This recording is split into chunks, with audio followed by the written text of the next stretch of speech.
बजे तक के लिए सदन की कार्रवाई को किया गया स्थगित।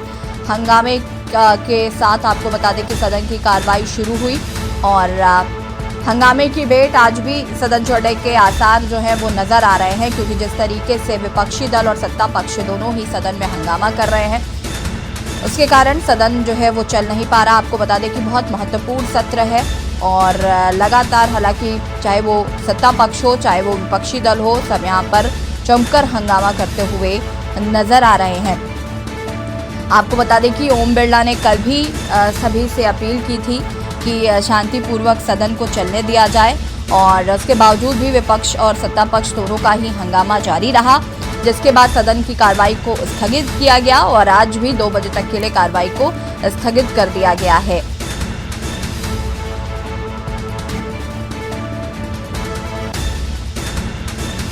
लोकसभा में आपको बता दें कि हंगामे के साथ सदन की कार्रवाई को शुरू किया गया। विपक्ष और सत्ता पक्ष के हंगामे के चलते कार्रवाई को 2 बजे तक के लिए स्थगित कर दिया गया है।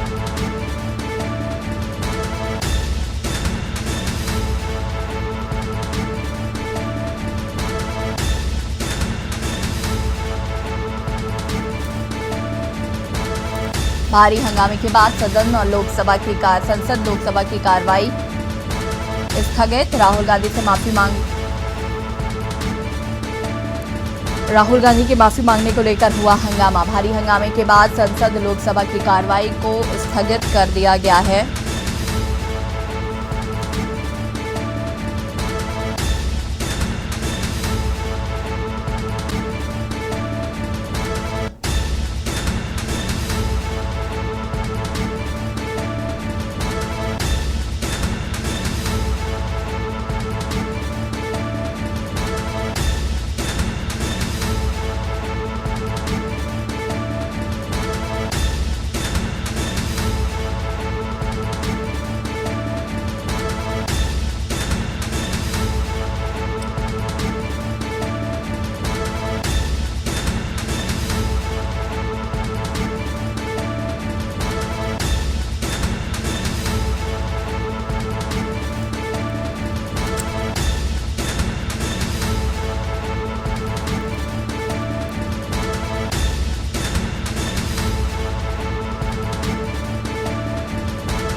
आपको बता दें कि लोकसभा और राज्यसभा की कार्रवाई को स्थगित किया गया है। राहुल गांधी से माफी की मांग पर हुआ हंगामा।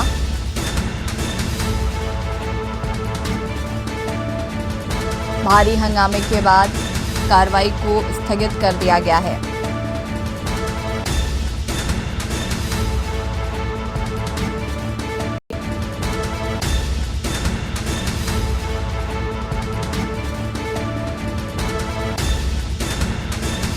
राहुल गांधी की माफी की मांग को लेकर सत्ता पक्ष ने जमकर हंगामा किया।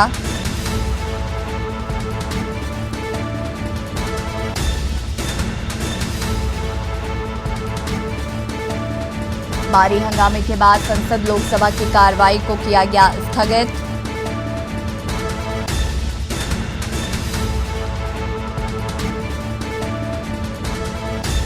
बड़ी खबर आपको बता रहे हैं,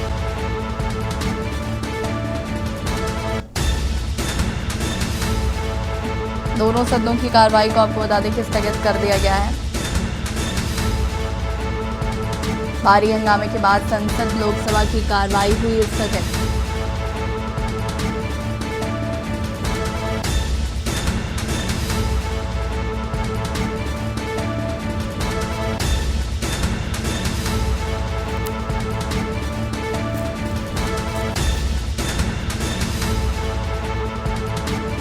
Thank you, sir. I rise to lay on the table a copy, each in English, report of the Committee on External Affairs, 7th Lok Sabha, on demands for grants 23-24 of the Ministry of External Affairs. Statement of the Department related Parliament Standing Committee on Housing and Urban Affairs, Shri Kumar Ketkar.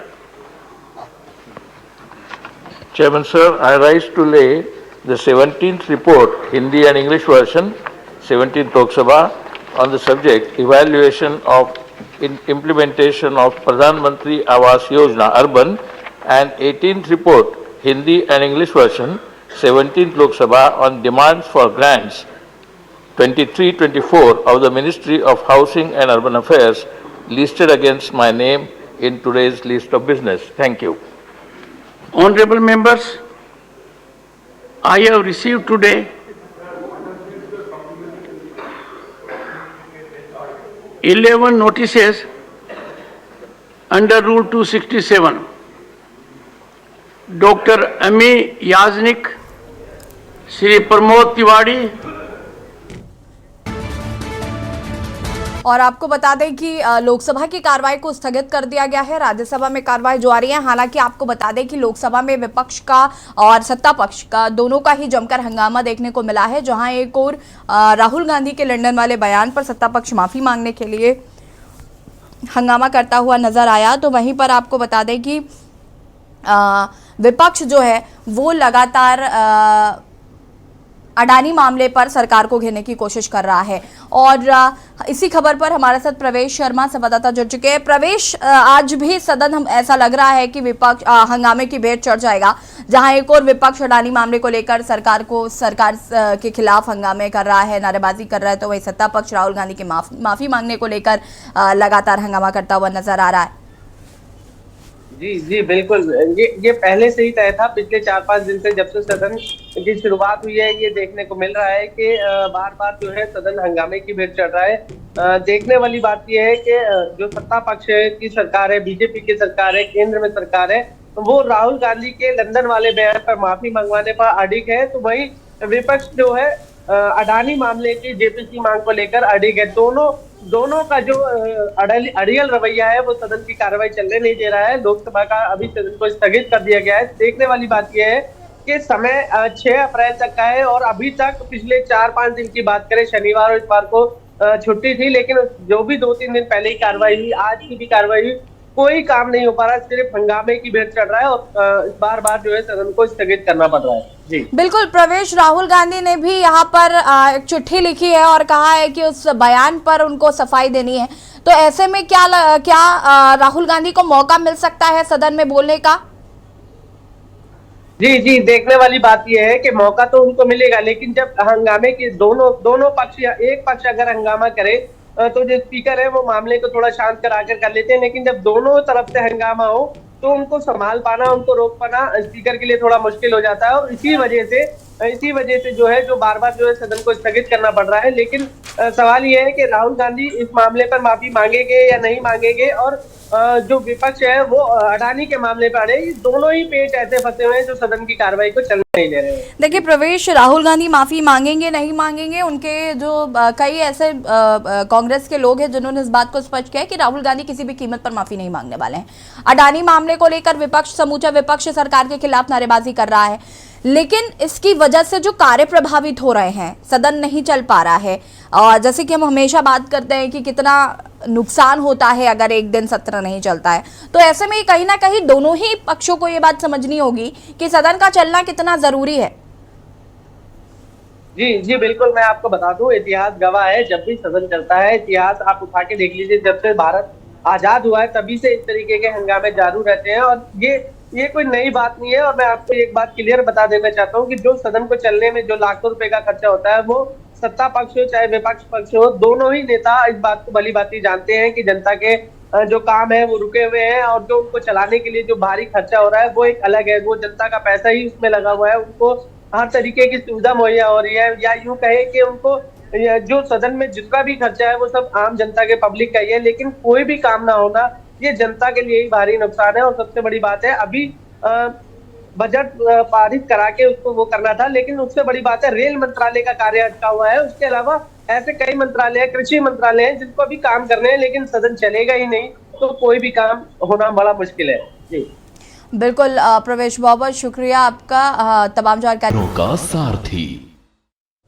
Break के बाद एक बार फिर से आप सभी का स्वागत है और आपको बता दें कि दोनों सदनों की कार्रवाई स्थगित हुई। लोकसभा और राज्यसभा लोकसभा और राज्यसभा दोनों की कार्रवाई को स्थगित किया गया है। लोकसभा की कार्रवाई आपको बता दें कि पहले स्थगित हुई थी और उसके बाद राज्यसभा की कार्रवाई को भी स्थगित कर दिया गया है। बड़ी खबर आपको बता रहे हैं, लोकसभा और राज्यसभा दोनों की कार्रवाई 2 बजे तक के लिए स्थगित कर दी है।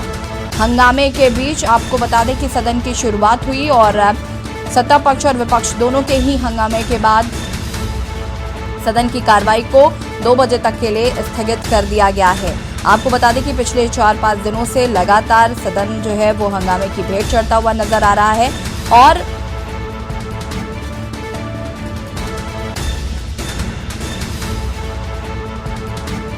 लगातार सदन की कार्रवाई जो है वो स्थगित होती हुई नजर आ रही है।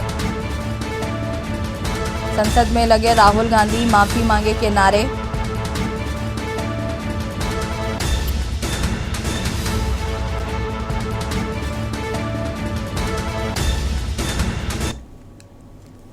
दिल्ली से खबर, जहां पर केजरीवाल सरकार के बजट पर फंसा पेच, गृह मंत्रालय ने मांगा स्पष्टीकरण। केजरीवाल सरकार के बजट पर फंसा पेच, गृह मंत्रालय ने मांगा स्पष्टीकरण। आज पेश होने वाला था दिल्ली का वार्षिक बजट। आपने बजट पर रोक लगाने का लगाया आरोप। दिल्ली के बजट पर पीएम को केजरीवाल की चिट्ठी, पहली बार किसी राज्य का बजट रोका गया। आप दिल्ली वालों से नाराज क्यों हैं? देश के 75 साल के इतिहास में ऐसा पहली बार हुआ। आपको बता दें कि बजट पर केंद्र ने बजट पर रोक लगाई, ऐसा आरोप केजरीवाल द्वारा लगाया जा रहा है और उन्होंने पीएम मोदी को लिखी है चिट्ठी। पहली बार किसी राज्य का बजट रोका गया है। और ऐसी खबर पर ज्यादा जानकारी के लिए हमारे संवाददाता प्रवेश हमारे साथ जुड़ चुके हैं। प्रवेश, केजरीवाल ने एक और आरोप केंद्र सरकार पर लगाया है कि उनका बजट जो है उसे रोक दिया गया है और चिट्ठी भी लिखी है। उन्होंने कहा है कि 75 सालों में ऐसा पहली बार हुआ है कि किसी राज्य का बजट रोक दिया गया हो। जी बिल्कुल बिल्कुल, इसमें कोई दोहराय नहीं है कि ये इतिहास बना है कि देश में किसी भी राज्य का जो है बजट अपने समय पे आने की तारीख का ऐलान होने के बाद वो उस दिन पेश ना हो पाए। लेकिन इसमें सबसे बड़ी बात ये है कि जो दिल्ली जो है पूर्ण राज्य नहीं है। पूर्ण राज्य ना होने की वजह से पहले बजट का जो प्रस्तावित होता है वो पहले गृह मंत्रालय को भेजना होता है और वहां से जब स्वीकृति मिल जाती है उसके बाद ही बजट पेश होता है। लेकिन यहाँ पर मैं ये कहूंगा, केजरीवाल सरकार ने बजट को पहले केंद्र सरकार के गृह मंत्रालय से पारित नहीं कराया, उससे पास नहीं कराया, उससे स्वीकृति नहीं ली और सीधा तारीख का ऐलान कर दिया और जिसकी वजह से ये पेच फंसा। और मैं आपको बता दूं, गृह मंत्रालय ने केजरीवाल से एक स्पष्टीकरण मांगा था कि जो बजट की रूपरेखा तैयार हुई है उसमें बताया ये जा रहा है, सूत्रों के हवाले से ये खबर आ रही है कि एडवर्टीजमेंट जो विज्ञापन पर खर्चा है वो इस बार दोगुना किया है। इसी पर गृह मंत्रालय ने केजरीवाल सरकार से स्पष्टीकरण मांगा है और ये स्पष्टीकरण का जवाब न मिलने की वजह से वहां से स्वीकृति अभी नहीं मिली है। जी बिल्कुल, केजरीवाल की तरफ से जो बात कही गई और जिस तरीके से गृह मंत्रालय की तरफ से ये स्टेटमेंट आया है, तो कहीं ना कहीं इससे सफर तो दिल्ली की जनता कर रही है। बजट ना आने की वजह से सफर जो है वो दिल्ली की जनता को करना पड़ेगा। ऐसे में इसका क्या विकल्प जो है वो निकाला जाएगा या फिर अभी बजट आने में देरी कितनी हो सकती है? में कोई बुराई नहीं है कि जो भी प्रॉब्लम हो रही है या ये कहें जो भी समस्या आ रही है वो दिल्ली की जनता को ही उठानी पड़ रही है, इसमें कोई दोहराया नहीं है। और आने वाले समय में अभी मुझे लगता है कि बजट को अभी 2 से 3 दिन का और इंतजार करना पड़ेगा, क्योंकि बजट की जो रूपरेखा है वो तैयार है। लेकिन जो जब तक केंद्र सरकार का गृह मंत्रालय या ये कहें कि गृह मंत्रालय से स्वीकृति नहीं मिलेगी तब तक बजट पेश करने की अनुमति केजरीवाल सरकार को नहीं होगी। जब स्वीकृति होगी उसके बाद दिल्ली सरकार के वित्त मंत्री इस बजट को पढ़कर या ये कहें कि उसकी स्वीकृति के बाद ही उसको जो है प्रस्तावित करेंगे। जी प्रवेश, बहुत शुक्रिया आपका तमाम जानकारी के लिए। और बता दें कि केजरीवाल सरकार के बजट पर फंसा पेच, जहां एक और केजरीवाल ने पीएम को चिट्ठी लिखी है और उन्होंने कहा है कि ऐसा पहली बार हुआ है 75 सालों में कि किसी राज्य का जो बजट है उसे रोक दिया गया हो। हालांकि गृह मंत्रालय ने भी जवाब मांगा है और उन्होंने कहा है कि पहले गृह मंत्रालय में बजट को पेश किया जाता है, वहाँ से पारित होने के बाद उसकी तारीख का ऐलान किया जाता है। लेकिन ऐसा दिल्ली में केजरीवाल सरकार ने नहीं किया, जिसकी वजह से उनके बजट पर रोक लगाई गई है। गृह मंत्रालय ने स्पष्टीकरण मांगा है।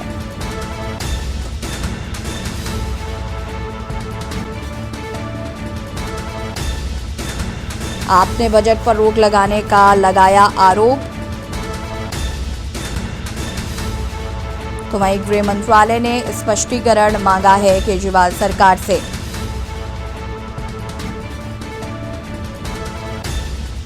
आपको बता दें कि ये संपूर्ण राज्य ना होने की वजह से गृह मंत्रालय में पहले इस बजट को लेकर बजट पारित कराना होता है। देश के 75 साल के इतिहास में ऐसा पहली बार हो रहा है और केजरीवाल सरकार ने केजरीवाल ने पीएम को चिट्ठी लिखी है जिसमें उन्होंने कहा है कि आप दिल्ली वालों से नाराज़ क्यों हैं। 75 सालों में ऐसा पहली बार किया गया है। गृह मंत्रालय ने स्पष्टीकरण मांगा है।